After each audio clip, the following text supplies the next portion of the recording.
नमस्कार बच्चों, हम कक्षा 11वीं का अध्याय 1 समुच्चय पढ़ रहे हैं। इसमें हमने पिछले सत्र में समुच्चय के प्रकार पढ़े थे और उसमें हमने रिक्त समुच्चय, एकल समुच्चय, परिमित और अपरिमित समुच्चय, समान समुच्चय पढ़े थे। हमने उपसमुच्चय के बारे में भी पढ़ा था और आज हम उसी से शुरुआत करेंगे। तो आज के इस सत्र में हम इन विषयों पर प्रकाश डालेंगे: उपसमुच्चय, अंतराल, घात समुच्चय एवं सार्वत्रिक समुच्चय। तो आइए सबसे पहले याद करें कि उपसमुच्चय हम किन्हें कहते हैं। ये रही हमारी परिभाषा। यदि समुच्चय A का अवयव समुच्चय B का भी अवयव है तो A B का उपसमुच्चय कहलाता है। उदाहरण के तौर पर A मैंने समुच्चय लिया जिसमें अवयव हैं 2, 1 और 2, और B समुच्चय जिसमें अवयव हैं 1, 2 और 3। तो आप देख सकते हैं और कह भी सकते हैं, हाँ, जो A है वो B का उपसमुच्चय है। क्यों?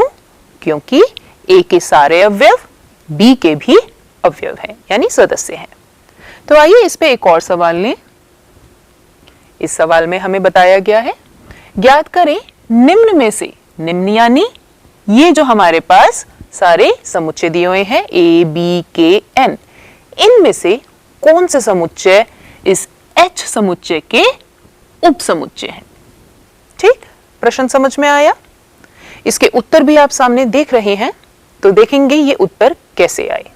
तो सबसे पहले A पार्ट पे ध्यान देंगे। इस A समुच्चय को, इसके अंदर अवयवों पर ध्यान दें, A और B, ये अवयव H समुच्चय के भी अवयव हैं। तो इसीलिए जो A है हमारा समुच्चय वो उपसमुच्चय है H का। ठीक, अब इस B पार्ट पे ध्यान देंगे। B हमारा एक रिक्त समुच्चय है।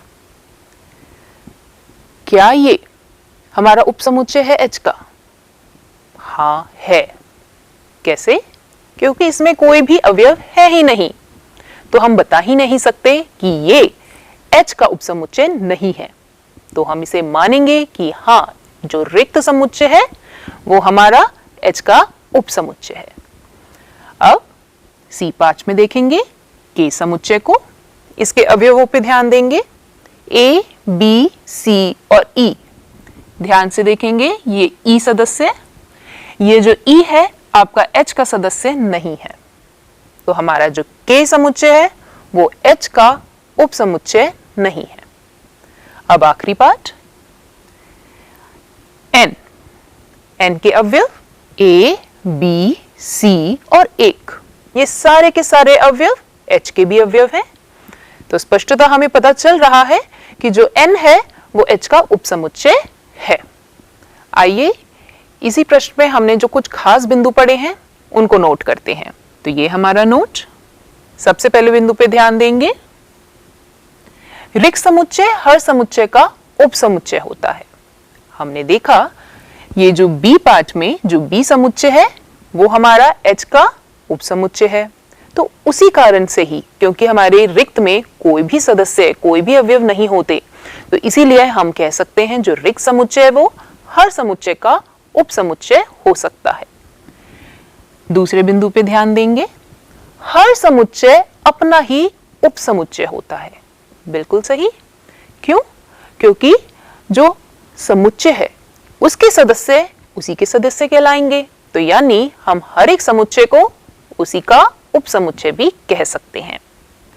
अब तीसरे बिंदु पे ध्यान दें, A समुच्चय अगर हमारा उपसमुच्चय है B का और B उपसमुच्चय है A का, तो वो दोनों समुच्चय बराबर होंगे, यानी समान होंगे।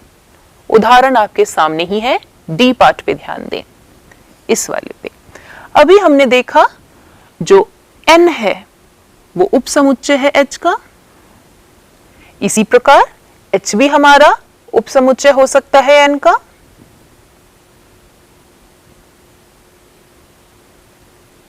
और हम सामने ही देख सकते हैं जो N और H है वो दोनों क्या हैं? समान समुच्चय। ठीक, अब इस आखिरी बिंदु पे ध्यान देंगे। मान लीजिए हमारे पास दो समुच्चय हैं ए और बी। ए हमारा उपसमुच्चय है बी का, परंतु जो ए और बी हैं वो दोनों बराबर नहीं है, समान नहीं है। यानी बी में एक ऐसा अवयव है हमारे पास जो कि ए में नहीं है। ठीक, अब तो ऐसे समुच्चय में जो ए समुच्चय है वो बी का उचित समुच्चय कहलाता है, जिसे हम इंग्लिश में प्रॉपर सेट के नाम से भी जानते हैं। और जो बी है वो ए का अधिसमुच्चय यानी सुपरसेट कहलाता है। इसी उदाहरण में क्या आप मुझे बता सकते हैं कौन कौन से उपसमुच्चय जो कि H के हैं वो उचित समुच्चय हैं? पार्ट ए यानी ए समुच्चय और बी समुच्चय, ये दोनों हमारे उचित समुच्चय हैं। ध्यान देंगे, N समुच्चय हमारा उचित समुच्चय नहीं है। क्यों नहीं है? क्योंकि ये H के बराबर है, समान है। आइए इस पे अब एक और सवाल लें। इस सवाल में हमें तीन समुच्चय दिए हैं A, B और C। हमें दिया हुआ है जो समुच्चय A है वो B समुच्चय का अवयव है। ध्यान देंगे, अवयव है। और जो B है वो C समुच्चय का उपसमुच्चय है। ठीक, दोनों में अंतर है, ये देखेंगे। तो क्या ये सत्य है कि A जो है वो C का उपसमुच्चय है? साफ ही स्पष्ट हो रहा है कि ये सत्य है या असत्य। प्रश्न हमसे मांग रहा है कि यदि नहीं तो एक उदाहरण दीजिए। अभी तक आप देख सकेंगे कि ये क्या है, हमारा असत्य है। कैसे? A B का अवयव है और जो B है वो C का उपसमुच्चय है, तो A हमारा C समुच्चय का अवयव होना चाहिए, ना कि उपसमुच्चय। तो देखते हैं इसे उदाहरण के सहित। नहीं, हमने देख लिया कि हाँ, ये जो कथन है वो सत्य तो नहीं है। अब मान लेते हैं, सबसे पहले हमने A में एक अवयव लिया, एकल समुच्चय बना लिया जिसके अंदर दो एक अवयव ले लिया। अब B हमने एक ऐसा समुच्चय बनाया जिसमें जो समुच्चय A है वो पूरा का पूरा अवयव होना चाहिए। तो देख सकते हैं ये, और एक हमने अलग से अवयव ले लिया, मान लेते हैं 3। C समुच्चय के अंदर हमने इसे ऐसे बनाया है जिसके अंदर जो B है वो C का उपसमुच्चय है। तो सारे अवयव B के C के भी अवयव हैं, यहां देख सकते हैं। और B और C को भिन्न करने के लिए हमने एक और इसमें अवयव डाल दिया है, 1। स्पष्टता, यहां हम ये सारी चीजें देख चुके हैं। अब क्योंकि A हमारा B का अवयव है, B C का उपसमुच्चय है, परंतु हमारा जो A है वो C का उपसमुच्चय नहीं है। कैसे? उदाहरण से देख सकते हैं। अगर उपसमुच्चय है तो 2 जो है वो C का अवयव होना चाहिए, पर 2 C का अवयव नहीं है। बच्चों, यहां आप ध्यान देंगे, इन दोनों प्रतीक में अंतर है। ये 2 केवल अवयव दर्शा रहा है और ये समुच्चय दिखा रहा है जिसके अंदर 2 एक अवयव है। तो ये दोनों अलग अलग चीजें दर्शा रहे हैं। इसी से अब आप समझ सकते हैं कि C के अंदर हमारा जो 2 है वो अवयव नहीं है। हमारा समुच्चय जिसके अंदर 2 एक अवयव है वो एक सदस्य है C का। ठीक, तो इसी प्रकार इस सवाल से हमने क्या पाया, इस बिंदु पे ध्यान देंगे, नोट करेंगे कि समुच्चय का एक अवयव उस समुच्चय का उपसमुच्चय कभी नहीं होता। ठीक, बहुत ही खास बिंदु है, ध्यान देंगे। आइए अब हम पढ़ेंगे वास्तविक संख्याओं के समुच्चय के उपसमुच्चय, यानी सबसेट्स ऑफ रियल नंबर्स। इस चित्र पे ध्यान दें, हमने कई संख्याएं पढ़ी हैं और उनके संग्रह पढ़े हैं, और यह भी देखा कि वे क्या हैं, उपसमुच्चय हैं। प्राकृत संख्या, पूर्णांक संख्याएं, परिमेय संख्याएं एवं वास्तविक संख्याएं। हम जानते हैं जो प्राकृत संख्याएं हैं वो पूर्णांक संख्याएं भी होती हैं, जो पूर्णांक संख्याएं हैं वो परिमेय संख्याएं भी होती हैं, और जो परिमेय संख्याएं हैं वो वास्तविक संख्याएं भी होती हैं। तो इससे आप ये संबंध स्पष्टता देख सकेंगे। देखेंगे क्या ये हम संबंध स्थापित कर सकते हैं? बिल्कुल कर सकते हैं। यहां देखेंगे प्राकृत संख्या हमारा उपसमुच्चय है किस किस का? पूर्णांक संख्याओं का, परिमेय संख्याओं का एवं वास्तविक संख्याओं का। ऐसे ही पूर्णांक संख्याओं का जो समुच्चय है वह उपसमुच्चय है किन किन संग्रह का? परिमेय संख्या एवं वास्तविक संख्याओं का। और आखिरी में जो परिमेय संख्याएं हैं उसका समुच्चय उपसमुच्चय है वास्तविक संख्याओं के समुच्चय। ठीक, तो अब मैं आपको एक प्रश्न देती हूं, इस पे विचार कीजिए। प्रश्न में यह है कि n और z पूछा गया है कि क्या वे इस k समुच्चय के उपसमुच्चय है या नहीं। n और z यानी प्राकृत संख्याएं और पूर्णांक संख्याओं के बारे में यहां वे कह रही हैं। तो देखते हैं इसे क्या करेंगे। तो मान लेते हैं अभी कि जो हमारी प्राकृत संख्या है वो k का उपसमुच्चय है। तो हमने क्या लिया? मान लेते हैं जो हमारा n है वो k का उपसमुच्चय है।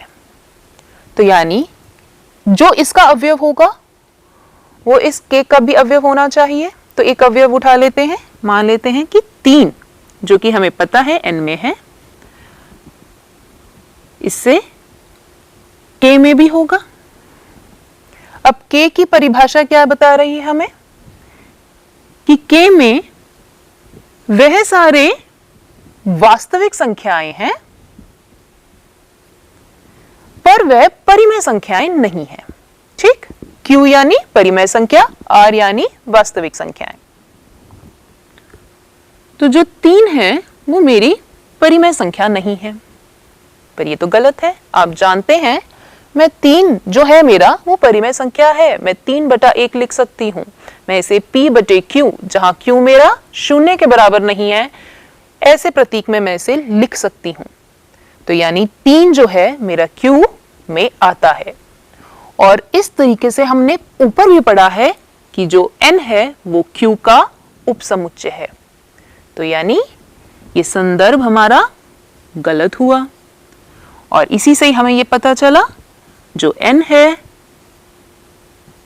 जो आपका n है वो k का उपसमुच्चय नहीं है। ठीक, आइए अब आगे बढ़े। अब हम अंतराल r के उपसमुच्चय के रूप में पढ़ेंगे, यानी हम पढ़ेंगे intervals as a subsets of real numbers. देखें, यह आपका एक कार्तीय तल है। ठीक, देख सकते हैं। इस कार्तीय तल में अगर मैं आपसे कहूं कि मुझे वह सारी वास्तविक संख्याओं का क्या निकालना है, संग्रह बनाना है 2 से 5 तक, तो आप कैसे लिखेंगे? आप ऐसे ही लिखेंगे। और 2 और 5 आपका सम्मिलित नहीं होना चाहिए इस संग्रह में। ठीक, तो आप बनाएंगे वे सारी संख्याएं जो कि वास्तविक है और किस 2 संख्याओं के बीच में आ रही हैं, 2 और 5। तो आप यही बनाएंगे संग्रह। बिल्कुल सही, यही बनेगा। इस संग्रह का एक खास नाम होता है और वह क्या है? अंतराल। तो आइए जरा भिन्न अंतराल पढ़ें। सबसे पहले मान लीजिए a और b, ये मनमाना हमने नंबर लिया है जिसे हम आर्बिट्ररी नंबर भी कहते हैं, वास्तविक संख्या ली है। a हमारा b से छोटा है, तब वास्तविक संख्याओं का समुच्चय जो हमने इस रूप में व्यक्त किया है एक विवृत अंतराल कहलाता है। अंग्रेजी में हम इसे ओपन इंटरवल के नाम से भी जानते हैं। इसे हम इस प्रकार निरूपित करते हैं, किस प्रकार? जो हमारे अंत्य संख्याएं हैं यानी a और b उसको लिखेंगे, और जो छोटे कोष्टक होते हैं यानी जिसे हम क्या कहते हैं, कर्व्ड ब्रैकेट्स, उससे हम निरूपित करते हैं। ध्यान देंगे a और b के सारे जो बीच में हमारी संख्याएं आ रही हैं वो हमारे इस अंतराल में आता है, परंतु a और b स्वयं इस अंतराल में नहीं आते। ऐसे अंतराल को हम विवृत अंतराल कहते हैं। उदाहरण के तौर पर 2 और 5 हमने लिया था, उसके अंदर मैंने आपको यही संग्रह बोला था कि 2 और 5 के बीच के सारे आपको वास्तविक संख्याएं लेनी है, पर 2 और 5 नहीं आने चाहिए। तो हम इसको अंतराल रूप में इस प्रकार लिख सकते हैं। आइए अब अगला अंतराल पढ़ें। वह अंतराल जिसमें अंत्य बिंदु यानी a और b क्या हो, सम्मिलित हो, बिंदु भी होते हैं, वैसा अंतराल समवृत्त अंतराल कहलाता है, यानी बंद अंतराल भी हम इसे कह सकते हैं। अंग्रेजी में हम इसे क्लोज्ड इंटरवल के नाम से जानते हैं। अब इसको दर्शाने का तरीका ध्यान देंगे।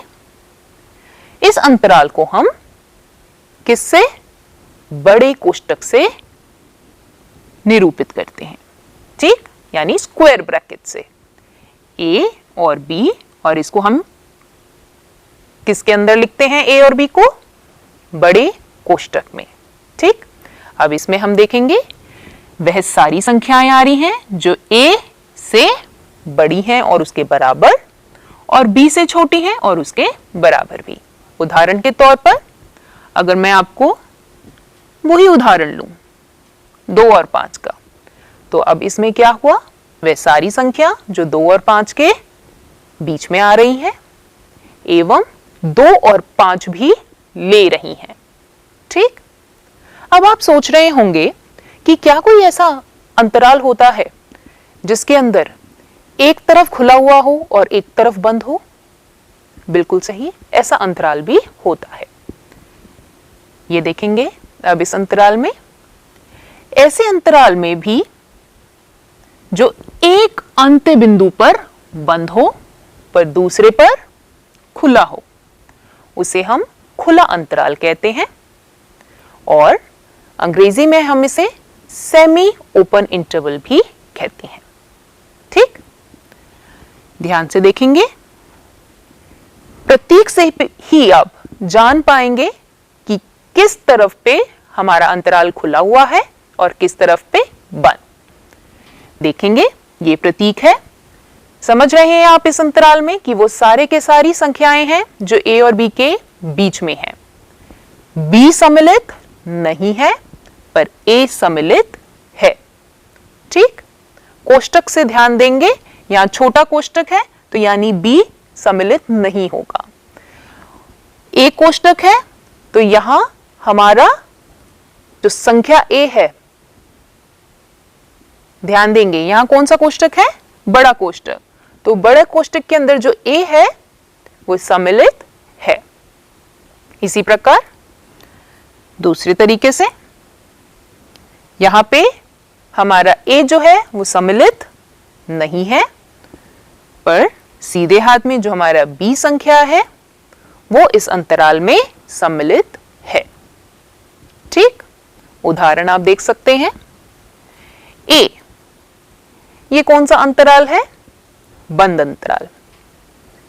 b ये हमारा कौन सा अंतराल है, खुला अंतराल यानी सेमी ओपन इंटरवल, जहां पे हमारा 6 तो सम्मिलित है पर -7 सम्मिलित नहीं है। c हमारा विवृत अंतराल है, ठीक। आइए अब इस पे एक सवाल लेते हैं। सवाल से पहले इस चित्र पे ध्यान दें, यह आपकी एनसीईआरटी के ही जो पुस्तक है उसमें दिया हुआ है। इसमें आपको अलग अलग अंतराल दिए हुए हैं चित्र के माध्यम से। ये हमारा विवृत यानी ओपन इंटरवल है। इसमें आप ध्यान देंगे ये जो सफेद बिंदु हैं ये हमारे दर्शा रहे हैं कि ये बिंदु हमारे अंतराल में सम्मिलित नहीं है, और जो ये काले बिंदु हैं ये हमारे दर्शा रहे हैं कि जो हमारा अंत बिंदु यानी A और B संख्याएं हैं वो अंतराल में सम्मिलित हैं, वह भी आ रही हैं। तो आप देख सकते हैं ये हमारा विवृत अंतराल, बंद अंतराल और ये दोनों हमारे खुले अंतराल। तो अब लेते हैं एक सवाल। इस सवाल में निम्न दिए गए जो हमारे समुच्चय हैं इनको अंतराल रूप में बदलना है। तो पहले बदल लेते हैं और फिर हम इसका उत्तर भी देखेंगे। तो ध्यान देंगे इस वाले के अंदर सबसे पहले हमें अंत्य बिंदु यानी अंत्य जो संख्याएं हैं वो लिखनी है, -12 और -10। आप देखेंगे यहां जो x है वो -12 से बड़ा है, बराबर का साइन नहीं है, ऐसा साइन नहीं है, ठीक।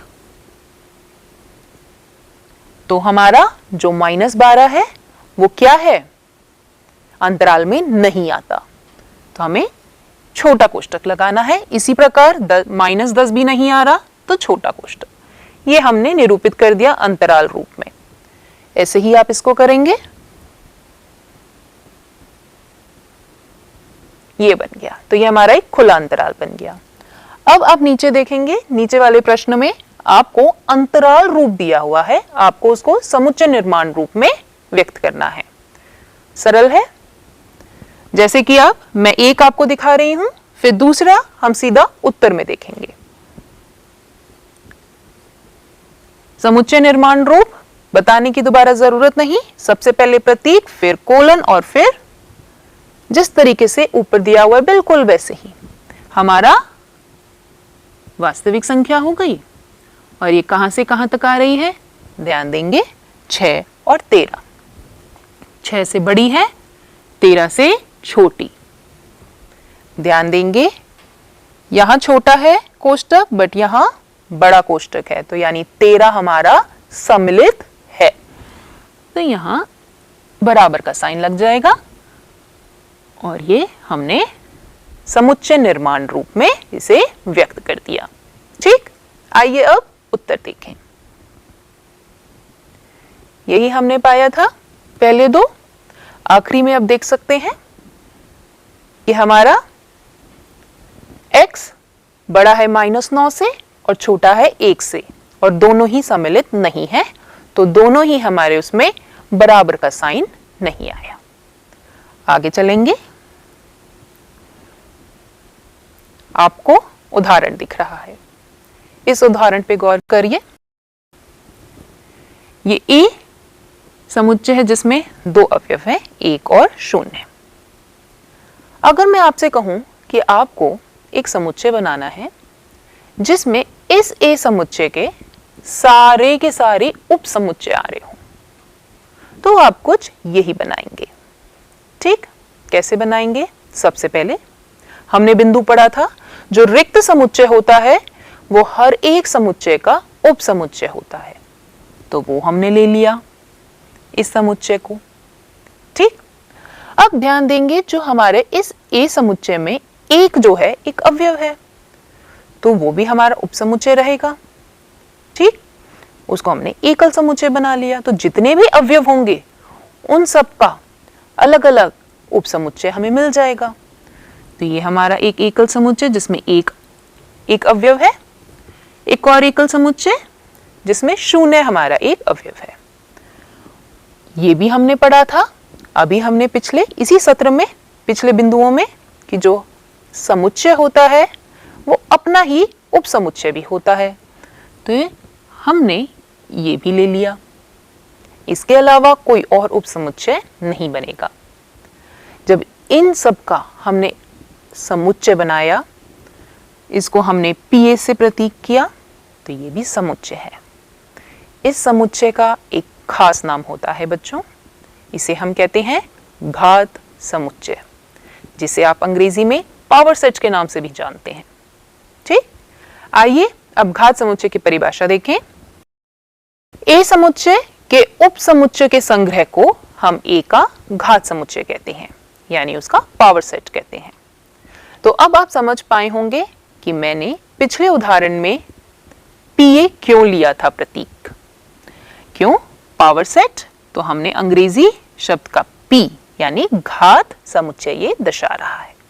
एक और बिंदु ध्यान देंगे, पीए में यानी घात समुच्चय के जो प्रत्येक अवयव यानी सदस्य होते हैं वो अपने में ही एक समुच्चय होते हैं, जैसे कि आप इस उदाहरण में भी देख सकते हैं। आइए एक और उदाहरण देखते हैं जिसके अंदर मैं यही समुच्चय लूं पर इसमें एक सदस्य और जोड़ दूं, तो क्या हमारा घात समुच्चय बनेगा, देखेंगे। ये हमारा पिछला उदाहरण, ये हमारा जिसमें मैंने एक सदस्य और जोड़ दिया -1। ठीक, अब इसके अंदर फिर से उसी तरीके से आप सारे के सारे उप समुच्चय बनाएंगे। रिक्त समुच्चय तो रहेगा और समुच्चय जो बी है वो इसका सदस्य तो रहेगा ही। अब सारे एकल समुच्चय ले लेंगे, 1, 0, -1 जो कि इसके सदस्य हैं। अब सारे वो समुच्चय जिसके अंदर दो अवयव आ रहे हों, यानी 1, 0, 1 और -1, 0 और 1। ठीक, और कोई उपसमुच्चय बनेगा? नहीं बनेगा। तो ये हमारा पीबी इस बी समुच्चय का घात समुच्चय है।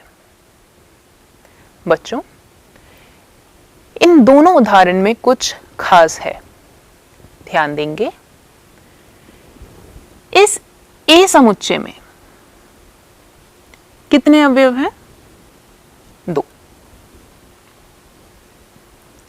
और इसके घात समुच्चय में कितने अवयव हैं?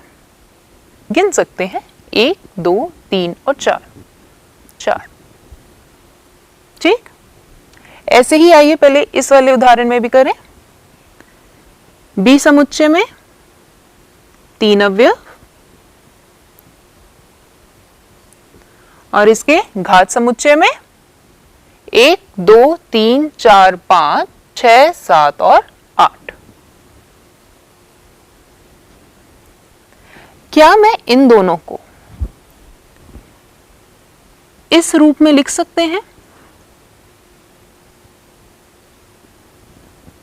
बिल्कुल लिख सकते हैं, और इससे आपको एक नया बिंदु मिलेगा। और वह क्या मिलेगा आप देख सकते हैं, 2 की घात 2। और ये 2 क्या है? अगर मैं कहूं जिस समुच्चय का हम घात समुच्चय निकाल रहे हैं उसके अंदर अवयवों की संख्या। इसी प्रकार 2 की घात 3 और बी समुच्चय में भी अवयवों की संख्या 3। तो इससे आप ये नोट करेंगे, यदि ए में m अवयव हैं तो हम देख सकते हैं कि ए के घात समुच्चय में कितने अवयव होंगे? 2 की घात m। ठीक, नीचे आप एक समुच्चय देख सकते हैं a, जिसके अंदर कितने अवयव हैं? ध्यान देंगे, 3 अवयव हैं। ध्यान देंगे बच्चों, 3 अवयव हैं, 4 नहीं। ये 1, ये 2 और ये पूरा समुच्चय हमारा एक अवयव की तरह रहेगा। ठीक, तो 3। तो अगर मैं आपसे पूछूं कि इसके ए समुच्चय के घात समुच्चय में कितने अवयव है, तो आप झट से बताएंगे कितने? 8। 2 की घात 3 बराबर 8। यह मैं आपको सवाल दे रही हूं जो आपको खुद ही निकालना है, इसका उत्तर मैं नहीं दूंगी। आप खुद निकालेंगे कि इसके घात समुच्चय में कौन कौन से अवयव आएंगे, यानी सारे के सारे उप समुच्चय निकालने हैं आपको समुच्चय एक के। आइए अब आगे बढ़े। ये सवाल घात समुच्चय के ऊपर ही। आपको क्या निकालना है? घात समुच्चय का भी अगर मैं घात समुच्चय लूं तो उसमें कितने अवयव आएंगे वो आपको देखने हैं। बी हमारा क्या है? एकल समुच्चय जिसमें सिर्फ और सिर्फ एक ही सदस्य है और वो है 2। तो बी में, समुच्चय बी में कितनी है अवयवों की संख्या? 1 लिख लिया हमने। तो पी बी में यानी बी के घात समुच्चय में कितनी संख्या होंगी? 2। 2 की घात 1, तो 2 ही आया। तो पी बी के अंदर कितनी संख्या होगी? यानी बी का घात समुच्चय और इसका भी हमने घात समुच्चय ले लिया, तो वो क्या हो गया? 2 की घात ये 2, तो आ गया 4। समझ में आया? आशा करती हूं आया होगा। अब आगे बढ़ेंगे। अब हम पढ़ेंगे सार्वत्रिक समुच्चय के बारे में। सार्वत्रिक समुच्चय, जिसे हम अंग्रेजी में यूनिवर्सल सेट के नाम से भी जानते हैं। इसकी परिभाषा हमें क्या कहती है? एक समुच्चय जो सारे समुच्चयों का आधारभूत हो किसी भी विशेष संदर्भ में, उसे हम सार्वत्रिक समुच्चय कहते हैं। उदाहरण ले लेते हैं। सभी पूर्णांक जो हमारे समुच्चय हैं उनके लिए परिमेय संख्याओं का समुच्चय सार्वत्रिक जो समुच्चय है कहला जा सकता है, और वास्तविक संख्याओं का जो समुच्चय है वह भी कहलाया जा सकता है, क्योंकि वह आधारभूत है, किसी विशेष संदर्भ में ही रहता है।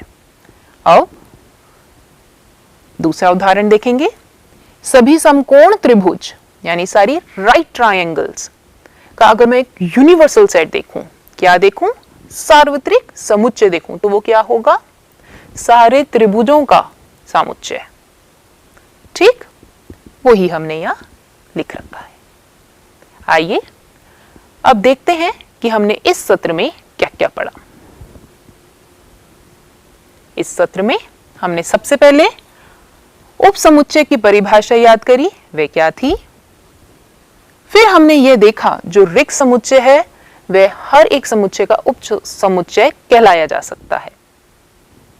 फिर यह भी देखा जो हर एक समुच्चय है वह अपना ही उपसमुच्चय कहलाया जा सकता है, और ए बी का उपसमुच्चय है, बी ए का उपसमुच्चय है, तो ए और बी दोनों बराबर होंगे। ये हमने पढ़ा। और क्या क्या पढ़ा, आइए देखते हैं। हमने पढ़ा किसके बारे में?